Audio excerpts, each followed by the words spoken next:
നമസ്കാരം. നിയന്ത്രണ രേഖയിലേക്ക് ഒരിക്കൽ കൂടി സ്വാഗതം. ഗോവധ നിരോധനം മഹാരാഷ്ട്രയെക്കുറിച്ച് അഭിപ്രായം പറഞ്ഞു തീർക്കേണ്ട വിഷയമായി തീരുന്നില്ല. രാജ്യത്തൊട്ടാകെ ഗോവധം നിരോധിക്കുന്നതിന് കേന്ദ്ര സർക്കാർ നീക്കം തുടങ്ങി. മഹാരാഷ്ട്രയിൽ ഗോവധം വലിയ കുറ്റമാക്കിയതിന് പിന്നാലെയാണ് കേന്ദ്ര സർക്കാരിന്റെ നീക്കം. നരേന്ദ്രമോദി സർക്കാർ ഗോവധ നിരോധനത്തിലൂടെ രാജ്യത്തെ ജനങ്ങളോട് പറയാൻ ആഗ്രഹിക്കുന്നത് എന്താണ്? ഗോവധം എന്നത് ബിജെപി ഭരിക്കുന്ന സംസ്ഥാനങ്ങളിൽ പ്രത്യേകമായി ഗോവംശവും മാട്ടിറച്ചിയുമൊക്കെ ആകുന്നത് മനഃപൂർവ്വമാണോ? ജനതയുടെ ഭക്ഷണ സംസ്കാരം ഭരണകൂടത്തിന്റെ തീരുമാനമാകുന്നത് എങ്ങനെയാണ്? ഇന്ന് നിയന്ത്രണരേഖ ചർച്ച ചെയ്യുന്നത് ഈ വിഷയങ്ങളാണ്. ഗോവധ നിരോധനത്തിന്റെ രാഷ്ട്രീയം അവഗണിക്കാനാകുന്നതാണോ? ചർച്ചയിൽ നമ്മളോടൊപ്പം ചേരുന്നത് യുക്തിവാദി സംഘം സംസ്ഥാന president advocate K N Anilkumar, BJP നേതാവ് അഡ്വക്കേറ്റ് JR പത്മകുമാർ, മാധ്യമപ്രവർത്തകൻ ഒ അബ്ദുള്ള, ഗുരുവായൂരപ്പൻ കോളേജ് സാമ്പത്തിക ശാസ്ത്ര വിഭാഗം മേധാവി ഡോക്ടർ MG മല്ലിക, ഡിവൈഎഫ്ഐ സംസ്ഥാന vice president advocate Muhammad Riyas, ഒപ്പം പ്രേക്ഷകരുമാണ്. ആദ്യം ശ്രീ പത്മകുമാർ, ബിജെപി സർക്കാർ ഗോവധ നിരോധനം നടപ്പാക്കണം എന്ന് ആഗ്രഹിക്കുന്നത് എന്തുകൊണ്ടാണ്? ബിജെപി ഗവൺമെന്റ് അല്ല ഇത് ആദ്യം നടപ്പിലാക്കണമെന്ന് ആഗ്രഹിച്ചത്. അതിന് ഒരുപാട് വളരെ കാലങ്ങളായ പഴക്കമുണ്ട്. ഇന്ത്യയുടെ ചരിത്രവുമായി അതിന് പഴക്കമുണ്ട്. ഇവിടെ സ്വാതന്ത്ര്യ സമരത്തിന്റെ ഒരു പ്രധാന 1857 ഏറ്റവും പ്രധാനപ്പെട്ട ശിപായി ലഹള എന്ന് പറയുന്നത് തന്നെ ഇതുമായി ബന്ധപ്പെട്ട് ഗോവധവുമായി ബന്ധപ്പെട്ടുണ്ടായിട്ടുള്ളതാണ്. സ്വാതന്ത്ര്യം കിട്ടിയതിനു ശേഷവും ഇത് തന്നെ സംഭവിച്ചിട്ടുണ്ട്. ഗാന്ധിജിയുടെ ആഗ്രഹവും ഗോവധം നിരോധിക്കണം. ഇത് നമ്മുടെ കൾച്ചറുമായി ബന്ധപ്പെട്ടതാണ്. ഒരിക്കൽ കൂടി ഞാൻ ചോദ്യം ആവർത്തിക്കുന്നു. 1857 ആവശ്യമല്ല രാജ്യത്ത് ഇപ്പോഴുള്ളത്, 2005 അല്ല, 1995 2015 ഇന്ത്യ എന്ന രാജ്യത്ത് ഗോവധം നിരോധിക്കണം എന്ന് ബിജെപി സർക്കാർ ആഗ്രഹിക്കുന്നത് എന്തുകൊണ്ടാണ്? ഞാൻ അതാണ് പറഞ്ഞു വന്നത്. ഇത് ബിജെപി ഗവൺമെന്റിന്റെ പുതിയൊരു ആവശ്യമല്ല. നമ്മുടെ രാജ്യത്ത് ഇങ്ങനെ ഒരു ആവശ്യം പല ഘട്ടത്തിലും വന്നിട്ടുണ്ട്. അതൊന്നും ന്യായമല്ല. 2015 തീരുമാനം എടുക്കുമ്പോൾ അതിനൊരു കാരണമുണ്ടാകണം. ഇതിൽ ഏറ്റവും കർഷകരുടെ താല്പര്യം. ഇപ്പൊ ഇവിടെ ഈ രാജ്യത്ത് തന്നെ നമ്മുടെ മഹാരാഷ്ട്രയിൽ തന്നെ നിരോധിക്കണമെന്ന് പറഞ്ഞാൽ കർഷകരുടെ ഒരു ലാർജ് ഇൻട്രസ്റ്റ്. നമ്മുടെ ഒരു കാറ്റിൽ സംസ്കൃതി ഇല്ലാതായി പോവുകയാണ്. അത് നമ്മുടെ രാജ്യത്തെ കൃഷിയെ ബാധിക്കും. അതിന് കണക്കുണ്ടോ? ഏതെങ്കിലും കണക്കിന്റെ അടിസ്ഥാനത്തിൽ കാർഷിക വൃത്തിയുമായി ബന്ധപ്പെട്ട് കന്നുകാലികളുടെ വംശനാശം 1944 ബ്രിട്ടീഷുകാർ നിരോധിച്ചിട്ടുണ്ട്. എന്താ പറഞ്ഞത്? അല്ല, ഞാൻ വീണ്ടും പറയുന്നു, 44 സംഭവിച്ചിട്ടുണ്ടാവും, 76 ആവശ്യപ്പെട്ടിട്ടുണ്ടാവും. ഇതിനു മുൻപ് കോൺഗ്രസ് സർക്കാരുകളായിരിക്കാം ഗോവധ നിരോധനം സംസ്ഥാനങ്ങളിൽ കൊണ്ടുവന്നത്. അതൊന്നുമല്ല ചോദ്യം. 2015 നമ്മുടെ രാജ്യത്ത് ഗോവധ നിരോധനം നടപ്പാക്കണം എന്ന് സർക്കാർ തീരുമാനിക്കാനും ആഗ്രഹിക്കാനുമുള്ള കാരണം എന്താണ്?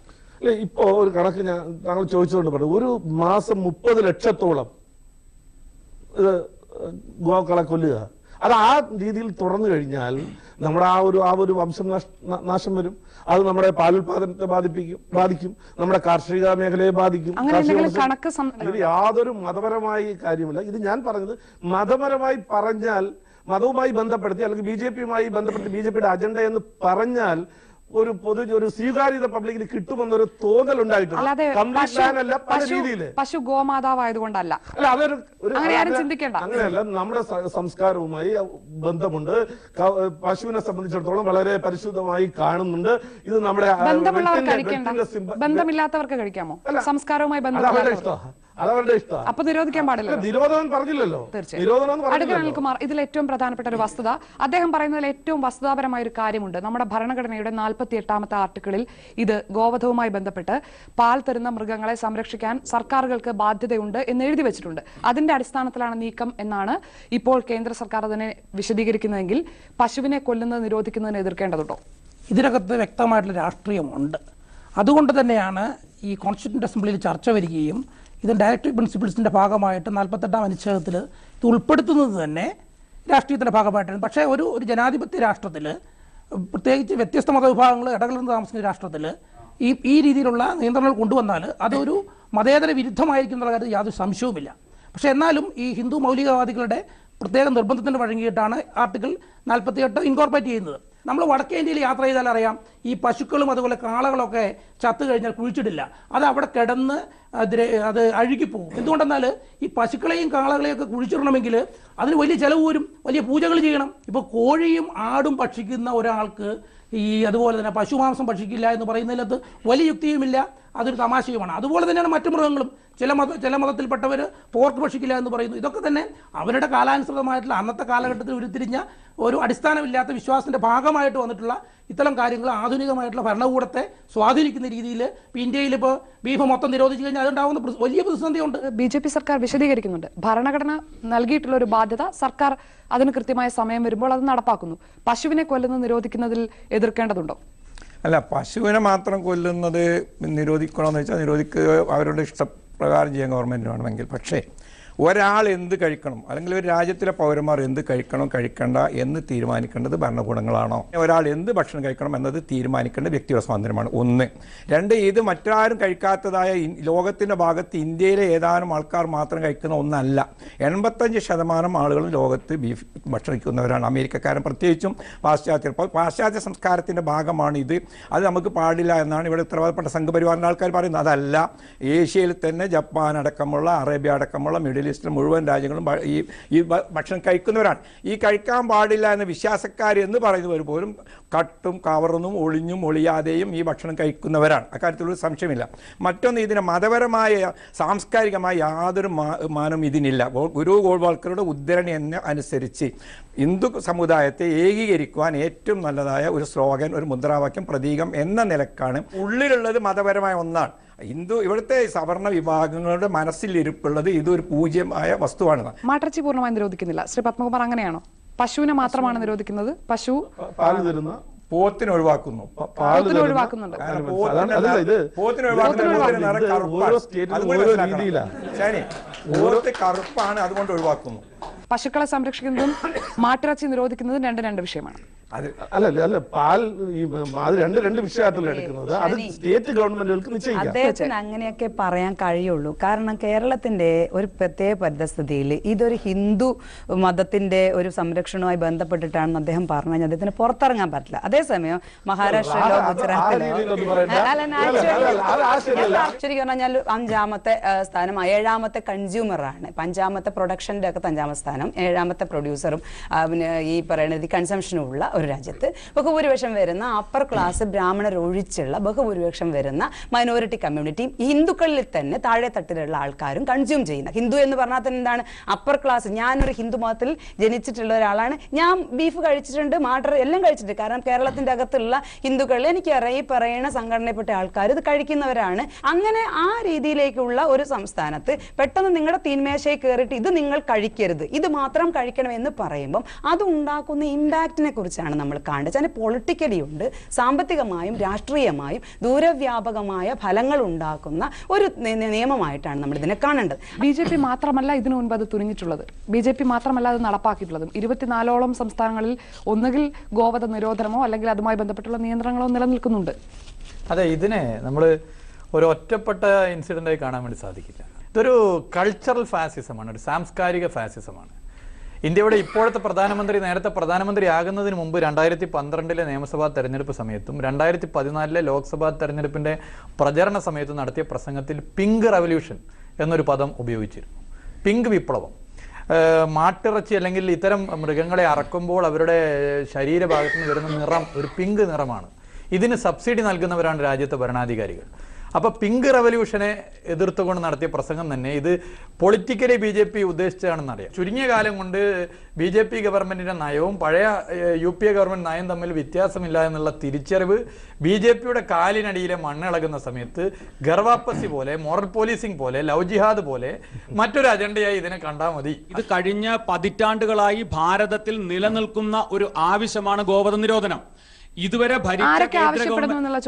നിരവധി മേഖലകളിൽ ഭാരതത്തിൽ അങ്ങോളം ഇങ്ങോളമുള്ള നിരവധി മേഖലകളിൽ സംസ്ഥാനങ്ങളിലും പലവട്ടം കേന്ദ്ര സർക്കാർ ഇത് നടപ്പിലാക്കാൻ ആലോചിച്ചിട്ടുണ്ട്. ഇപ്പോൾ നരേന്ദ്രമോദിജിയുടെ ഇച്ഛാശക്തിയുള്ള ഗവൺമെന്റ് വന്നപ്പോൾ അതിനെക്കുറിച്ച് ചിന്തിക്കും. ഹിന്ദു വർഗീയതയായി കണ്ടുകൊണ്ടല്ല ഞാൻ പറഞ്ഞത്, അധികാര രാഷ്ട്രീയം നിലനിർത്താൻ വേണ്ടിയുള്ള ഇത് വിശ്വാസത്തിന്റെ ഒരു ഭാഗമാണ്, ഭാരത സംസ്കാരത്തിന്റെ ഒരു ഭാഗമാണ് ഗോമാതാവ്. അങ്ങനെ തുറന്നു പറയുകയാണെങ്കിൽ ആ വിഷയം വെച്ച് ചർച്ച ചെയ്യാം.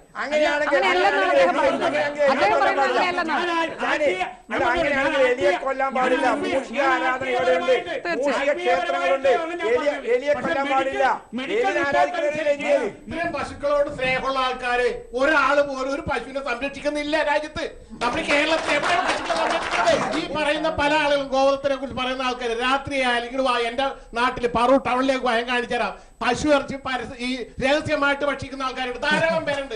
ആർട്ടിക്കിൾ 48 എന്താ പറഞ്ഞേക്കണേ? 47 ആവശ്യമുണ്ടെങ്കിൽ മാത്രം നിരോധിക്കാൻ പറഞ്ഞിരിക്കുന്നത്. ഇവിടെ ആരും ആ കാര്യം പറഞ്ഞിട്ടില്ല. ഡോക്ടർ ഗംഗാധരൻ പറഞ്ഞിട്ടുണ്ട്, ക്യാൻസർ രോഗത്തിന് ഏറ്റവും 80% ആളുകൾക്ക് ഈ മാട്ടിറച്ചി കഴിച്ചുകൊണ്ട് വരുന്നത് കൂടുതൽ കഴിക്കുന്നതുകൊണ്ട്. ആവശ്യമാണെങ്കിൽ അത് അവർക്ക് ഒഴിവാക്കാം. ഓക്കെ. അല്ലാത്തവർക്ക് ഈ ഭക്ഷണം കഴിക്കുന്നത് ആവശ്യമാണ്. ഇത് എന്തുകൊണ്ട് ഇത് ഒരു രാഷ്ട്രീയ ഉദ്ദേശമല്ലേ എന്ന് നമ്മൾ ചോദിക്കേണ്ടിയിരിക്കുന്നു. ഇത് സംഘപരിവാറിന്റെ അജണ്ടയാണ്, ബിജെപിയുടെ അജണ്ടയാണെന്ന് വരുത്താൻ. ഇത് മഹാത്മാഗാന്ധി ആവശ്യപ്പെട്ടിട്ടുണ്ട്, ജയപ്രകാശ് നാരായണൻ നിയമം നിലവിലുണ്ട്. പശുവിനോട് സ്നേഹമുള്ള ആൾക്കാരാണെങ്കിൽ പ്രജനനം ഒന്ന് ഇണചേരാൻ പോലും അനുവദിക്കാതെ പ്രസിഡന്റ് അപ്രൂവൽ സ്വാഭാവികമായിട്ടൊന്ന് ഇണചേരാൻ പോലും അവകാശമില്ലാതെ പാലിന് വേണ്ടി ഈ പറയണ അവർക്ക് താങ്ങാൻ പറ്റാത്ത അകിടും താങ്ങി അവരുടെ കുട്ടികൾ കുടിക്കേണ്ട പാല് കറന്നു കുടിക്കുകയും ഇതൊക്കെ സംഭവിക്കുമ്പോൾ നമുക്ക് ഒരിക്കലും ഗോമാതാവിനെ ഇതാക്കാനോ ഈ പാല് കുടിക്കുന്ന ഈ രീതിയിലേക്കുള്ള അകിട് താങ്ങി ഈ ഫുഡ് ഈ പറയുന്ന പുല്ല് തിന്നിട്ട് സ്വതന്ത്രമായി പോവേണ്ട പശുക്കള് ഈ രീതിയിലേക്ക് കഴിച്ചു വരുമ്പോൾ നമുക്കൊന്നും തോന്നാത്ത വികാരം ഇതിനെ കൊല്ലുന്ന കാര്യത്തിലും ഈ പറയുന്ന മാതാവ് എന്ന് പറയുന്ന ഒരു കേസിലും വരുന്നതിന്റെ ഇല്ലോജിക്കൽ സെൻസ് നമ്മളൊന്ന് കാണണം. ബാബറാണ് മുഗൾ ഭരണാധികാരി ഇത് നിരോധിച്ചത്. അതിന് പ്രത്യേക രാഷ്ട്രീയമുണ്ട്. അതിന് മുമ്പ് വന്ന അഫ്ഗാനിസ്ഥാനിൽ നിന്ന് വന്ന അവിടെ നിന്ന് ഒരു മുഹമ്മദ് അദ്ദേഹം തിരിച്ചു പോണ വഴി ഇവിടുത്തെ സുവർണ ക്ഷേത്രത്തിൽ കുറെ പശുക്കളെ കൊന്നിട്ടു. അപ്പൊ ഹിന്ദുക്കൾക്ക് എതിരായി. അതുകൊണ്ടാണ് പിന്നീട് വന്ന ബാബർ ഈ ഇത് നിരോധിച്ചത്. അല്ല ഞാൻ പറയട്ടെ മോറ. അതുപോലെ തന്നെ മൈസൂരിൽ ഹൈദരാലി ഗോവധം നിരോധിച്ചു. എന്തുകൊണ്ടാണ്? അതിനു മുമ്പ് കുറെ ക്ഷേത്രങ്ങളൊക്കെ ആക്രമിച്ചു കഴിഞ്ഞപ്പോൾ ഹിന്ദുക്കളുടെ ഇടയ്ക്ക് പ്രതിഷേധം വന്നു. അപ്പൊ അതിനെ തണുപ്പിക്കാൻ വേണ്ടിയിട്ടാണ് ഹൈദരാലി ഗോവധം നിരോധിച്ചത്. ഇതെന്നും ഗോവധം എന്ന് പറയുന്നത് ഹിന്ദു രാഷ്ട്രീയത്തിന്റെ ഭാഗമാണ്. ഇത് ആർട്ടിക്കിൾ 48 വരുന്നത് തന്നെ ശക്തമായിട്ടുള്ള രീതിയിൽ ഹിന്ദു മൗലികവാദികളുടെ എതിർപ്പിനെ തുടർന്നാണ് ആർട്ടിക്കിൾ 48 വരുന്നത്. അതുപോലെ ഒന്നുകൂടി അത് ആർട്ടിക്കിൾ 44 ഉണ്ട്, യൂണിഫോം സിവിൽ കോഡ്. അതെന്തുകൊണ്ട് ഉറപ്പാക്കുന്നില്ല? ഓരോ വ്യക്തിക്കും അവരുടെ സ്വാതന്ത്ര്യം സംരക്ഷിക്കപ്പെടേണ്ടതുണ്ട്. ഗോവധ നിരോധനത്തെക്കാൾ ഉപരി കഴിക്കുന്നവർ കഴിക്കട്ടെ, കഴിക്കേണ്ടവർ കഴിക്കണ്ട എന്ന് തീരുമാനിക്കുന്നതിലേ നല്ലത്. 60% മുസ്ലിങ്ങളുള്ള രാജ്യങ്ങളെല്ലാം തന്നെ മത അധിഷ്ഠിത രാജ്യങ്ങളായിട്ട് അവർ കാണാറുള്ളൂ. അല്ല സമ്മതിച്ചു. പക്ഷെ അങ്ങനെയല്ല, നമ്മൾ മാത്രമേ ഉള്ളൂ ഇങ്ങനെ. വേറെ ബാക്കിയുള്ള രാജ്യങ്ങൾ ഞാൻ ചോദിക്കട്ടെ, ഇപ്പൊ ഇറാഖിലെ രാജ്യങ്ങൾ മാതൃകയല്ല. നമ്മുടെ കാര്യത്തിൽ നമ്മളൊക്കെ നമ്മൾ ഇങ്ങനെ പറയാലോ. നമ്മുടെ രാജ്യത്തിന്റെ അപ്പൊ ബാക്കിയുള്ള രാജ്യത്തും മുസ്ലിംസ് ഉണ്ടല്ലോ. അതുകൊണ്ട് ഞാൻ ചോദിച്ചത് പന്നിയിറച്ചി അവർക്ക് ഹറാമല്ല. ഇപ്പൊ ആ സാറിന് പന്നിയെ കൊല്ലുന്നതിന് അവർക്ക് വിരോധമില്ല. പക്ഷെ എന്ന് വെച്ചിട്ട് അവരുടെ നാട്ടിൽ ഇപ്പൊ കാശ്മീരിൽ ഞാനൊരു ഔട്ട്ലെറ്റ് തുടങ്ങിയാൽ പോർക്ക് വെക്കുന്നത് ഞാൻ ഇറച്ചി കളത്തിനകത്താവും. അപ്പൊ ഏതുകൊണ്ടെന്ന് പറഞ്ഞു കഴിഞ്ഞാൽ ഏത് ഇപ്പൊ സദ്ദാമിന്റെ സദ്ദാം വളരെ ബ്രോഡ്മൈൻഡ് പക്ഷെ അവിടെ ഇറച്ചി കഴിക്കാത്ത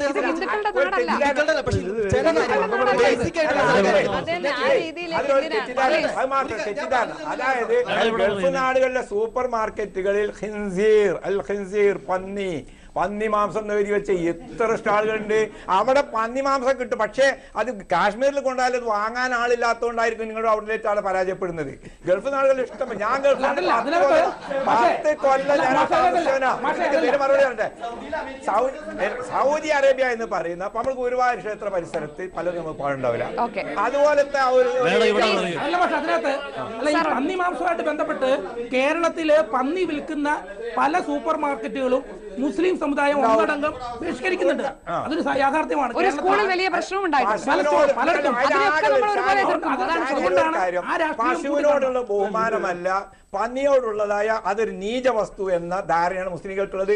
അതിനെ വളർത്തുന്ന സന്തോഷം, അതിനെ കൊന്നാൽ കൂടുതൽ സന്തോഷം. ഈ ഗോവധം ചിലർക്ക് അത് വിശ്വാസത്തിന്റെ ഭാഗമായിരിക്കാം. എന്നെ സംബന്ധിച്ചിടത്തോളം അത് വിശ്വാസത്തിന്റെ ഭാഗമല്ല. അപ്പൊ മറ്റുള്ളവന്റെ വിശ്വാസം എന്റെ മേല് അടിച്ചേൽപ്പിക്കുന്നത് ഒരിക്കലും ന്യായമല്ല. ഒരു ഗവൺമെന്റ് എന്ന് പറയുമ്പോൾ ആ രാജ്യത്തെ മുഴുവൻ ജനങ്ങളെയും പ്രതിദാനം ചെയ്യുന്ന സർക്കാരായിരിക്കണമല്ലോ. അങ്ങനെ തന്നെയാണ് ബിജെപി സർക്കാർ.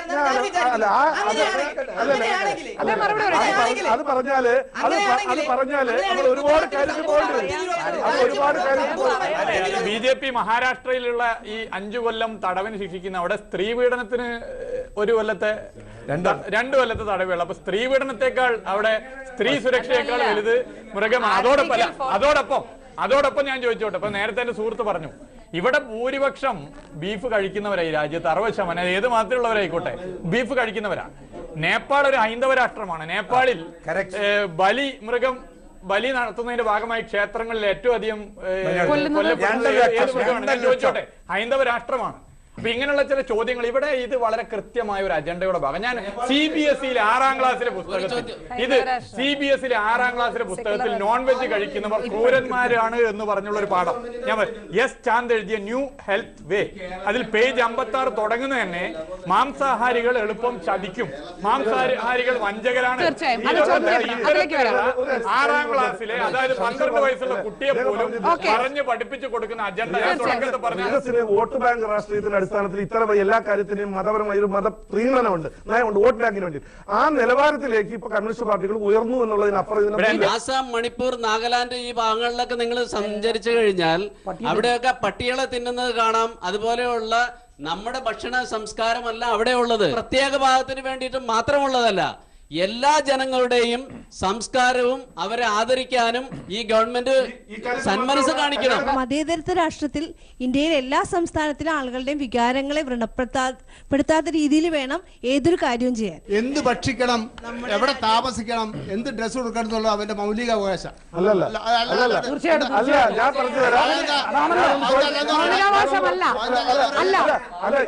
ശരിയല്ല.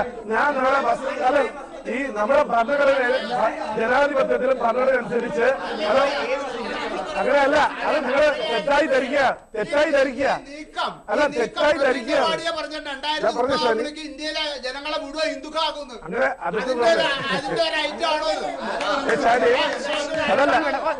ആരൊക്കെ നിരോധിച്ചാലും എനിക്ക് ഞായറാഴ്ച 2 ദിവസം ബീഫ് കിട്ടണം. കർഷകർ നശിച്ചു എന്ന് പറയുന്നത് ശരിയല്ല. കാരണം ഈ പശു കറവ പശുവിനെ അല്ല കൊല്ലുന്നത്. അവര് കഴിക്കുന്ന ഭക്ഷണത്തിന് വേർതിരിവ് കാണിക്കരുതെന്നാണ് എന്റെ അഭിപ്രായം. ഒരു ഹിഡൻ അജണ്ടയുടെ ഭാഗമായിട്ട് ഗോവധം നടപ്പാക്കപ്പെടുമ്പോൾ അതിന്റെ പിന്നിലുള്ള ശരിക്കും യഥാർത്ഥമുള്ള എക്കണോമിക്കലായിട്ട്, സാമ്പത്തികമായിട്ട്, കാർഷികമായിട്ട് വരുന്ന ഒരുപാട് അധോഗതി, അതായത് 7 ലക്ഷത്തോളം ആളുകൾ കേരളത്തിൽ തന്നെ ഈ മേഖലയുമായിട്ട് ബന്ധപ്പെട്ട് വർക്ക് ചെയ്യുന്നവരുണ്ട്. ഒരുപാട് ജനങ്ങൾക്ക് തൊഴിൽ നഷ്ടപ്പെടാനുള്ള ഒരു ഹിഡൻ അജണ്ടയുടെ ഭാഗമായിട്ട് നമ്മൾ നടപ്പാക്കുമ്പോൾ നാം ശ്രദ്ധിക്കേണ്ടത് അത്തരം ചില കാര്യങ്ങളെ കൂടി നാം ആലോചിക്കേണ്ടതുണ്ട്. അത് നിരോധിക്കരുതാണ് എന്നെ പോലുള്ള സാധാരണക്കാരുടെ അഭിപ്രായം. കേരളത്തിലുള്ള ജനങ്ങളിൽ 80% ആളുകളും ഈ ബീഫ് കഴിക്കണം. 80% ആളും. നേപ്പാളിന്റെ കാര്യം ഔദ്യോഗിക വെബ്സൈറ്റ് എടുത്ത് നോക്കിയാൽ മതി. നേപ്പാൾ ഗവൺമെന്റ് ഇന്ന് സെക്യുലർ ആണ്. പശു അവരുടെ പുണ്യജീവിയാണ്. പഴയ കമ്മ്യൂണിസ്റ്റ് സർക്കാർ ഇവിടെ വന്നപ്പോഴാണ് നേപ്പാൾ സെക്യുലർ ആയിട്ട്. ഔദ്യോഗിക വെബ്സൈറ്റ് ഉണ്ട് സർക്കാരിന്റെ. അവിടെ ഗോവധ നിരോധനമുണ്ടോ? ഗോവധം നേരത്തെ ഉണ്ടായിരുന്നു. ഇപ്പൊ സെക്യുലർ ആയ ശേഷം എങ്ങനെയാണെന്നുള്ള എനിക്കറിയില്ല. ഗോവധ നിരോധനത്തിന് ഒരു വാദമുഖം എന്ന രീതിയിൽ നമുക്ക് വേണമെങ്കിൽ അംഗീകരിക്കാം. അങ്ങനെ അംഗീകരിച്ചു കഴിഞ്ഞാൽ ഈ പെറ്റുവരുന്ന ഈ പശുക്കളും മറ്റുള്ള മൃഗങ്ങളും ഒരുപാട് ആയിക്കഴിഞ്ഞാൽ ഇതിനെ സംരക്ഷിക്കാൻ വേണ്ടിയിട്ട് എന്ത് സംവിധാനമാണ് നമ്മുടെ രാജ്യത്തുള്ളത്? ശ്രീ റിയാസ്, അവസാനമായി കേരളത്തിലും എന്ന് വെച്ചാൽ രാജ്യവ്യാപകമായി ബീഫ് നിരോധിക്കണമെന്നുള്ള ആവശ്യം വരുമ്പോൾ അടുത്തത് എല്ലാ സംസ്ഥാനങ്ങളോടും ഇതിന്റെ സാധ്യത ആരായാനായിരിക്കുമല്ലോ കേന്ദ്ര സർക്കാരിന്റെ നീക്കം നടക്കുക. ഇന്ത്യയിൽ 60% ആളുകൾ നോൺ വെജ് പറയുമ്പോൾ കേരളത്തിൽ എണ്ണം കൂടും ബീഫ് കഴിക്കുന്നവരെയും. ഇതിൽ എന്തിനാണ് ഒരു മുഖംമൂടി? ഇതാ ചോദ്യം. ഒരു മുഖംമൂടി എന്തിനാണ്? തുറന്നു പറഞ്ഞൂടെ? ഞങ്ങളെ നിലപാട് ഇതാണ്. തുറന്നു പറയാനല്ലേ നല്ല ഗോ ഹമാരി മാതാ ഹേ ഉസ്കോ മിയാൻ ഗാത്താ ഹേ. അതായത് മുസ്ലിങ്ങൾ നമ്മുടെ മാതാവിനെ കൊല്ലുന്നവരാണെന്ന മുദ്രാവാക്യം ഉത്തർപ്രദേശിൽ വിളിച്ചിരുന്നവർക്ക് എന്തുകൊണ്ട് തുറന്നു പറഞ്ഞാൽ എന്താ പ്രശ്നം? അത് തുറന്നു പറയാതെ ഇങ്ങനെ പോകുന്ന സ്ഥിതി. ഇവിടെ എൻ്റെ സുഹൃത്ത് ചോദിച്ചൊരു ചോദ്യം പ്രസക്തമാണ്. ഞാൻ രാഷ്ട്രീയ കാര്യങ്ങൾ മാറ്റി നിർത്തിയിട്ട് ഇത്തരം കാര്യക്ഷമത നഷ്ടപ്പെട്ട അല്ലെങ്കിൽ ആരോഗ്യം നഷ്ടപ്പെട്ട ഇത്തരം മൃഗങ്ങളെ എന്ത് ചെയ്യാനാണ് അവർ ഉദ്ദേശിക്കുന്നത്? പൊളിറ്റിക്സ് ആണ് ഇതിൻ്റെ പ്രശ്നം.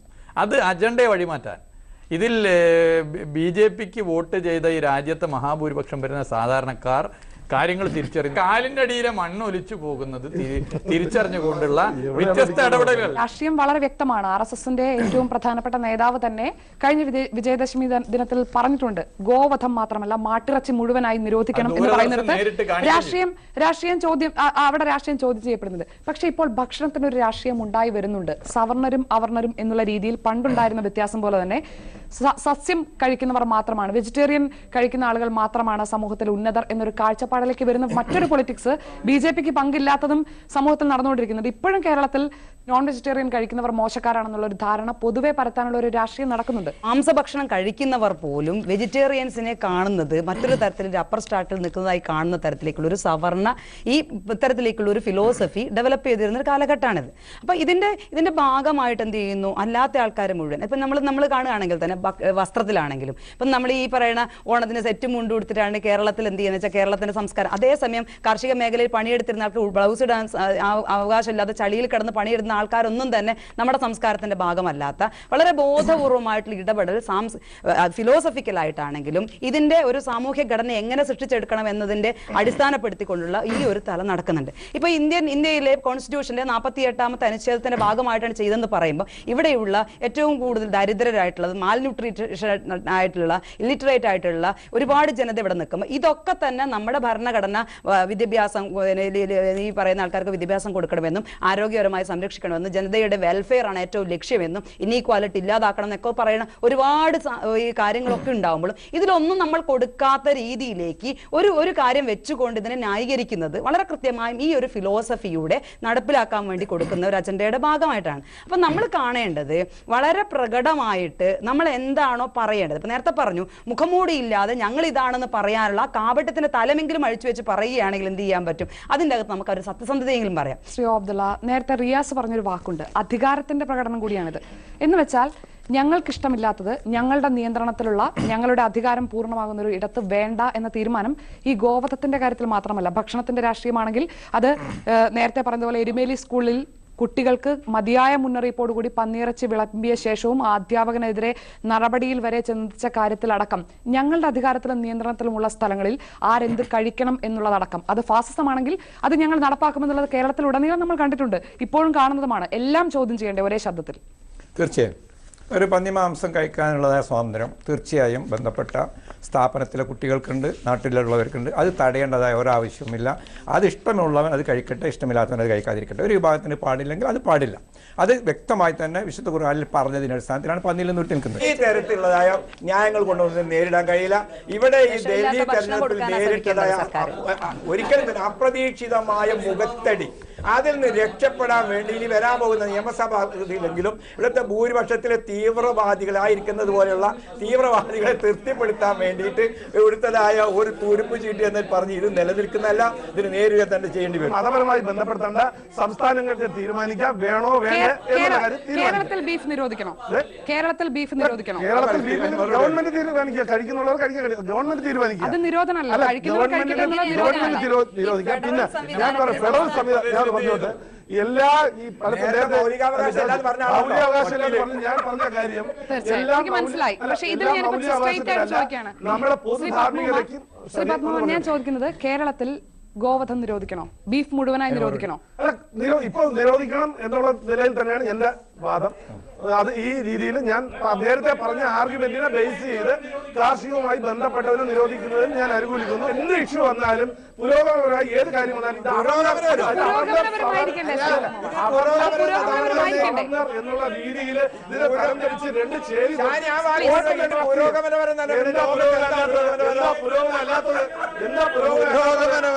മതവും ജനാധിപത്യവും ഒരിക്കലും യോജിച്ചു പോകില്ല. മതം ജനാധിപത്യത്തിന് എന്നും ശത്രുവാണ്. ഇന്ത്യയിൽ വരാൻ പോകുന്നത് വളരെ അപകടകരമായിട്ടുള്ള അവസ്ഥയാണ്. ഈ ഗോവധ നിരോധനം എന്ന് പറയുന്നത് ഒരു ഹൈന്ദവ രാഷ്ട്രീയമാണ്. ഇന്ത്യൻ ജനാധിപത്യം തന്നെ അപകടത്തിലാകാൻ പോകുന്നുള്ള സൂചനയാണ്. അത് അതിന്റെ ഗൗരവത്തോടു കൂടി ഇന്ത്യൻ സമൂഹം ഉൾക്കൊണ്ടില്ലെങ്കിൽ ഇനി വരാൻ പോകുന്ന പല ഇതുപോലുള്ള ഫാസിസ്റ്റ് നടപടികൾ തുടക്കം മാത്രമായിരിക്കും. ഇത് ശക്തമായിട്ട് എതിർക്കപ്പെടേണ്ടതാണ്. വളരെ നന്ദി ചർച്ചയിൽ പങ്കെടുത്ത എല്ലാവർക്കും. അതേ ചോദ്യങ്ങളാണ് ചർച്ചയുടെ അവസാനവും ബാക്കിയാവുന്നത്. വിശ്വസനീയമായ രീതിയിൽ എന്തുകൊണ്ട് ഒരു തീരുമാനമെടുക്കുന്നു എന്ന് വിശദീകരിക്കാൻ സർക്കാരിന് കഴിയാത്തിടത്തൊക്കെ സർക്കാരിന്റെ നിലപാടുകൾ സംശയത്തിലാകും, ഉദ്ദേശവും സംശയത്തിലാകും. അതുപോലെ തന്നെയാണ് ഗോവധ നിരോധനത്തിന് രാജ്യത്തൊന്നാകെ നീക്കം നടത്തുന്നു BJP സർക്കാർ എന്ന വാർത്തയോട് ഇത്രയധികം സംശയങ്ങളും എതിർപ്പുകളും ഉയരുന്നത്. മതേതര രാജ്യമായ ഇന്ത്യയിൽ എല്ലാവരുടെയും ആശയങ്ങൾക്കും എല്ലാവരുടെയും ജീവിത രീതികൾക്കും സംസ്കാരത്തിനും ഒരേ സ്ഥാനമാണ് എന്ന് ഓർമ്മിപ്പിക്കുന്ന ചർച്ചയുടെ വികാരം പങ്കുവച്ചുകൊണ്ട് നിയന്ത്രണരേഖ പൂർണ്ണമാകുന്നു. നമസ്കാരം.